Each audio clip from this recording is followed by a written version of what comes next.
Bom dia, oitavo ano! Tudo bem com vocês, meus queridos? Então vamos para a nossa aulinha de filosofia, ainda trabalhando sobre o conceito de liberdade.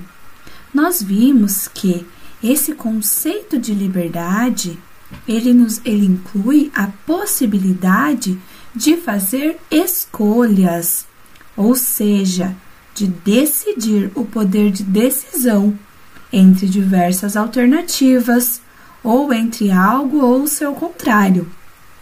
Mas, no entanto, as escolhas, elas podem se deparar com alguns limites, como a nossa própria constituição física, a natureza, as regras ou a liberdade dos outros. Diante disso, vimos que muitos filósofos questionavam se a natureza nos fez realmente livres, já que temos necessidades que precisam ser satisfeitas a fim de garantirmos nossa sobrevivência. Thomas Hobbes concluiu que essas necessidades, elas nos limitam, seja de algum modo, mas elas não nos impedem de realizar escolhas ou tomar decisões. Sartre dizia que, mesmo quando não estamos escolhendo, nós estamos sim escolhendo, que só não somos livres para não escolher. Então, entrando nesse conceito e continuando falando sobre liberdade, vamos falar sobre nossas características físicas. Será que nós somos livres para escolher nossas características físicas? Somos livres para escolher se vamos nascer de cabelo longo, de cabelo curto, de cabelo escuro, de cabelo claro? Ou então, somos livres para escolher se vamos ter olhos azuis ou olhos castanhos? Ou, por exemplo, a altura, a cor da pele? Isso nós sabemos que não depende da nossa vontade. É claro que nós podemos sim modificar algumas dessas características. Por exemplo, se eu quero ser um pouco mais alto, eu posso usar salto. Se eu quero modificar a cor do meu olho, apenas a minha aparência, eu posso usar lentes de contato, ou mudar a cor do meu cabelo, usar maquiagem para mudar a cor da pele. Mas é basicamente difícil ou mesmo impossível modificar todas essas características, porque por mais que eu pinte o meu cabelo, que eu use lente, que eu use salto, as minhas características genéticas, o meu genótipo, ele continuará sendo o mesmo. O meu cabelo pode ser pintado de loiro, mas eu continuo sendo de cabelo preto. E de onde vêm essas características? De onde nós herdamos os olhos claros ou os olhos escuros, a cor do nosso cabelo, a nossa estatura? Isso é herdado dos nossos familiares, dos nossos pais. Às vezes, como os nossos pais herdaram dos nossos avós, dos nossos bisavós, nós podemos apresentar características mais parecidas com esses ancestrais. Então, as características, elas são herdadas dos nossos pais por meio dos genes que recebemos deles. Esses genes, eles são unidades fundamentais das moléculas de DNA, responsáveis por transmitir as informações genéticas de uma geração para outra geração. E as informações genéticas, elas estão contidas no DNA de cada ser vivo e são transmitidas de pais para filhos por meio da reprodução. Então, essas informações genéticas é a nossa hereditariedade, que elas são transmitidas dos nossos pais, dos nossos avós, dos nossos tios. E o conjunto de genes que o indivíduo recebe de seus pais, ele é chamado de genótipo. Então, esse conjunto de genes, essas hereditariedades, são conhecidas como genótipo, que caracteriza a nossa genética. E ela não muda com o passar do tempo. O nosso gene, o nosso genótipo, ele não muda. Já o nosso fenótipo, que é um conjunto de características determinadas pelo genótipo de um indivíduo, ele pode ser modificado, como a cor dos olhos, a cor do cabelo, mas entra naquela questão que nós acabamos de falar. Eu estou mudando o meu fenótipo, o meu genótipo não será modificado. Eu posso mudar a cor dos olhos, aparentemente, mas o meu olho ele não mudará. Eu posso usar uma lente de contato azul, mas eu não terei os olhos azuis. Então, tudo o que é manifestado pelo corpo está sujeito a sofrer alterações ocasionadas pela influência de fatores ambientais. Então, o fenótipo é o genótipo, o seu genótipo que não muda, mas o ambiente que influencia nesse genótipo. Por exemplo, gêmeos idênticos. Nasceram, são gêmeos idênticos, com aparência, genótipo, tudo idêntico. Foram separados no nascimento. Um foi viver lá no Polo Norte e o outro foi viver na Bahia. 30 anos depois, eles se reencontram. Aquele que foi morar lá no Polo Norte, usando sempre casaco, quase não tendo exposição ao sol, tem a pele mais clarinha, diferente daquele que morou na Bahia, que tomou muito sol, muita praia, modificou o seu cabelo. Eu pergunto para vocês, eles continuam sendo gêmeos? Sim ou não? Vamos pensar. Sim, eles continuam sendo gêmeos. O seu genótipo, a sua carga genética, ela não modificou. O que modificou foi apenas o seu fenótipo, que foi influenciado pelo quê? Pelo ambiente, pelo lugar onde eles estavam vivendo. Então, eles ainda continuam sendo gêmeos, os genes deles continuam sendo iguais, o genotipo ali da família continua sendo o mesmo, mas o fenótipo modificou por conta do ambiente em que eles estavam expostos.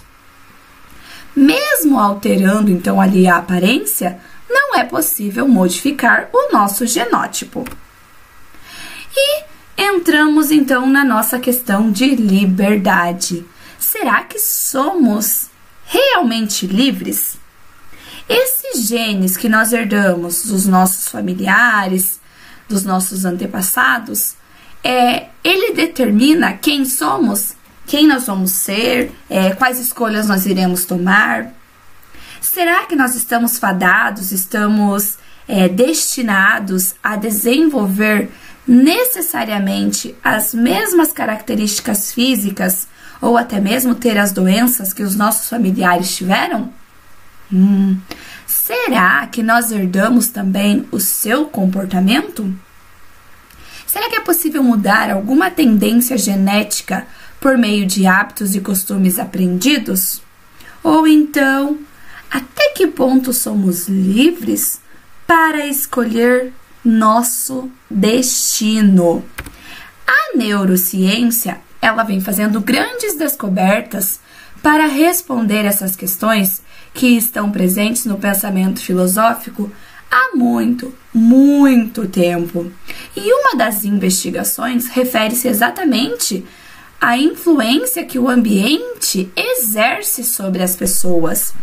Será que o ambiente ele interfere nas suas escolhas, nas suas limitações, nos seus desejos? Então, esse ambiente, ele é o contexto humano de nossas vivências. Sendo assim, Até que ponto ele interfere na manifestação do nosso fenótipo?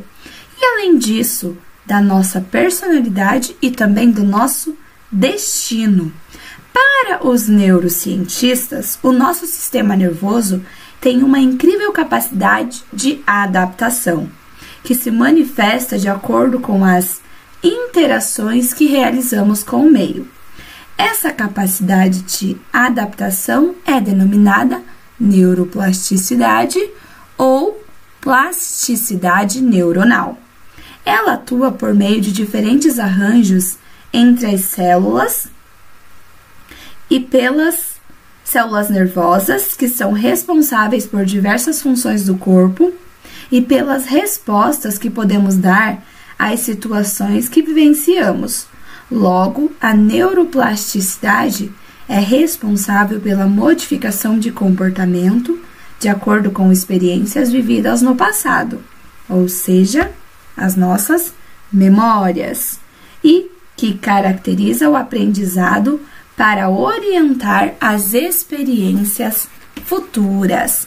E existem fatos muito interessantes sobre a memória. Então, o interesse pessoal ajuda na retenção das informações.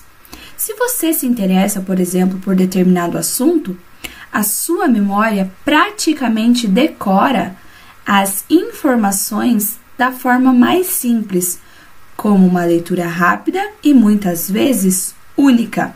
Quanto maior for o seu interesse por determinado assunto, maior é a chance de você não esquecê-los. Fato 2. Fatos marcantes são gravados para sempre. Acontecimentos com alta carga emocional ficam gravados para sempre na nossa memória.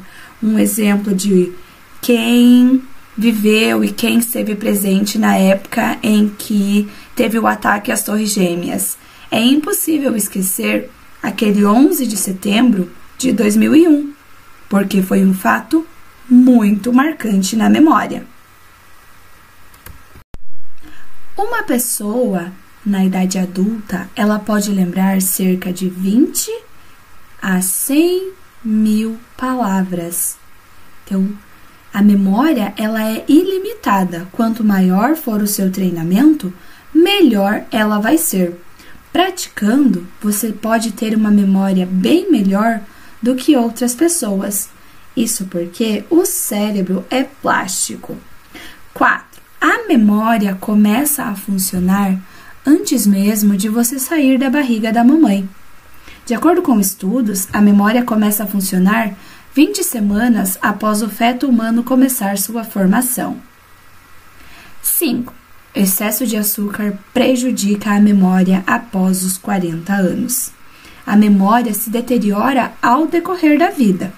Nossa capacidade de lembrar as coisas começa a falhar conforme vamos ficando mais velhos. E aos 40 anos, o corpo demora mais para metabolizar a glicose. Dormir faz bem para a memória. É durante o sono que o cérebro seleciona o que é importante e o que não é para guardar na memória. Isso é fundamental para lembrar melhor o que aprendemos. Ninguém é perfeito. Ninguém tem a memória perfeita. Cada pessoa tem a memória diferente. Por isso, é muito comum você lembrar de um fato e uma outra pessoa, um seu amigo, ele lembrar do mesmo fato com detalhes diferentes. Mas nenhum dos dois pode estar mentindo. A memória pode estar mentindo. A memória apenas gravou e você vai lembrar de uma forma diferente. E vocês irão fazer agora a tarefa da página 11 e logo vamos lá para a página 22. Então, vocês irão marcar um X, a resposta de vocês. A resposta é pessoal. Por exemplo, praticar seu esporte favorito lhe dá a sensação de liberdade? Ou seu esporte favorito, ele tem regras? Então, vocês vão responder marcando X nas alternativas que correspondem à opinião de vocês. E na semana que vem, nós discutirmos esse assunto na sala de aula. Nós vamos discutir esse assunto em sala de aula. Vamos agora lá para a página 22, na seção Hora de Estudo. E vamos responder essa atividade seguindo as pistas, seguindo as dicas. Então, nós aprendemos que as nossas características físicas são definidas por uma combinação de genes de nossos pais biológicos, a cor dos olhos, da pele ou do cabelo, o lóbulo da orelha e até a predisposição a desenvolver algumas habilidades são herdadas deles. Pensando nisso, nós vamos resolver esse desafio de lógica para descobrir as características físicas de 3 moças, da Helena, da Renata e da Samantha. Então, prestem atenção. 3 moças se conheceram na página virtual de um grupo de jardinagem e combinaram de se encontrar no curso de horta caseira oferecido pelo grupo. Como não se conheciam pessoalmente, elas precisavam saber as características físicas de cada uma para poder se encontrar. Você pode ajudá-las. Para isso, precisa descobrir a cor dos olhos, a cor do cabelo e o tipo do cabelo de cada uma das 3 moças, Helena, Renata e Samantha.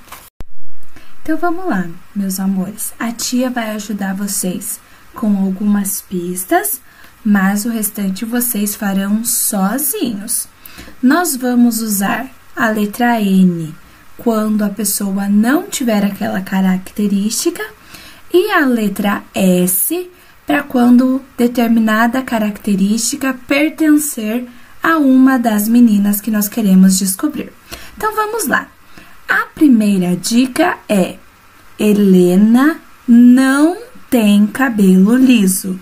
Então, se Helena não tem cabelo liso, nós vamos colocar uma letra N aqui no cabelo liso, pois nós já sabemos que a Helena não tem cabelo liso.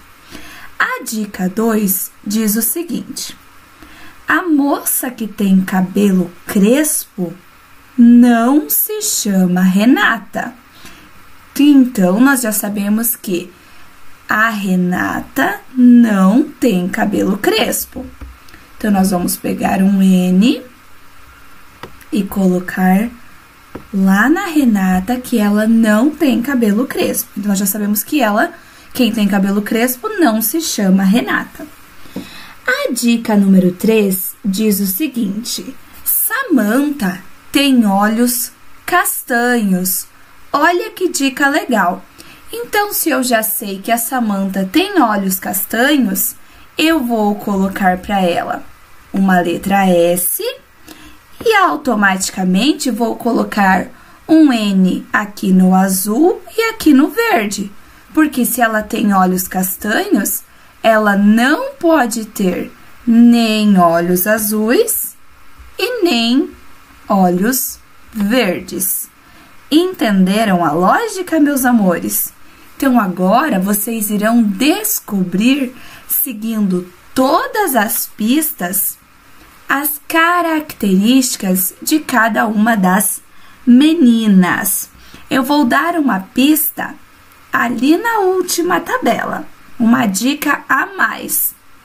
Então, a Helena tem olhos verdes. É uma pista da tia essa. Então, a Helena tem olhos verdes. E, então, automaticamente, quem que tem os olhos azuis? A Renata. Então, a primeira parte da tabela a gente já completa. Por quê? Se nós já descobrimos a cor dos olhos de cada uma delas, nós já podemos colocar que as outras não podem ter aquela cor de olhos. Então, se a Renata tem olhos azuis, ela não pode ter olhos verdes. Ela não tem, certo? Ela não tem olhos verdes, nem olhos castanhos. Assim como, se a Samantha tem olhos castanhos, ela não pode ter os olhos azuis, nem os olhos verdes. Então, sigam todas as pistas, sejam detetives, prestem muita atenção nas regras e se divirtam para descobrir quem são as meninas. E vão fazer também a letra B da página 23, que de acordo com as características que vocês descobriram nessa tabela, vocês escreverão o nome das meninas.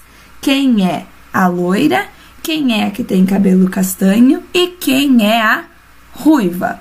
Então, um grande beijo e até a próxima aula. Nós faremos a correção dessa tarefa em sala de aula. Um beijo e tchau, tchau!